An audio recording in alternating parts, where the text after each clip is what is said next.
ครับพ่อแม่พี่น้องเนาะมื้อนี้ก็มาพบกับช่องแอดภูมิพารวยคือเก่าเนาะมื้อนี้แอดภูมิก็สิมาตามแนวทางให้พี่น้องเนาะสำหรับหวยลาวสตาร์เนาะพี่น้องเนาะของงวดวันที่7มีนาคม69เด้อครับเด้อนี่ลาวสตาร์เนาะพี่น้องเนาะมี FC ถามมาหลายอยู่พี่น้องแต่ว่าบ่ได้ลงให้เนาะแต่ว่าบ่มีเวลาเนาะพี่น้องเนาะก็ลงให้แต่ในบ้านเขียวเนาะสำหรับบ้านเขียวนี่ก็ปังแทบทุกมื้อเนาะพี่น้องเนาะสำหรับหวย หวยหุ้นเนาะพี่น้องเนาะหวยหุ้นหรือว่าหุ้นทั่วไปเนาะก็ปังแทบทุกมื้อเนาะพี่น้องสำหรับในบ้านเขียวเฮาเนาะใครสนใจก็แอดไลน์มาได้เนาะพี่น้องเนาะแต่ว่ามีค่าใช้จ่ายเด้อครับเด้อบ่าวก็เก็บ1ใ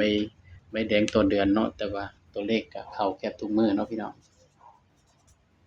ก็มีให้หลายแนวทางเนาะดาวโจนส์ก็มีเนาะพี่น้องเนาะ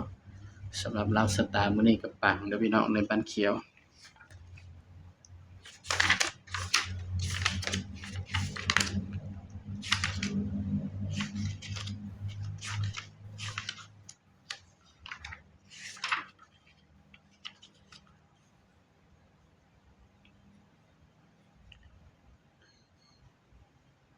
สำหรับลาวสตาร์มื้อนี้เบอร์อื่นเนาะ1969สำหรับตัวเด่นเด้อพี่น้องเด้อนี่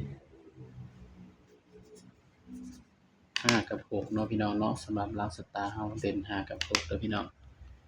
สำหรับลาวสตาร์เบอร์อื่นเนาะเด่น5กับ6เนาะก็มาเบิ่งชุดวินนำกันเนาะสิจับ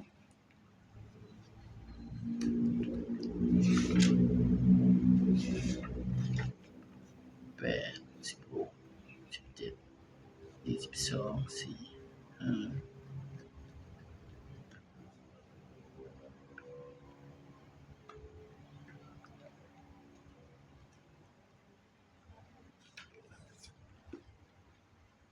จับคู่นำกันเลยพี่น้อง5 7 8 5 9 6 7 8 6 9เนาะกันไว้2คู่คือ5 4กับ6 4เด้อพี่น้อง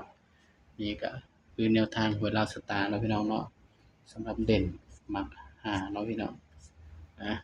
สำหรับคลิปนี้เนาะก็ฝากเพียงเท่านี้เด้อพี่น้องเด้ออย่าลืมกดไลค์กดแชร์กดติดตามแอดภูมิพารวย Official เด้อพี่น้องเด้อสำหรับคลิปนี้ก็สวัสดีครับ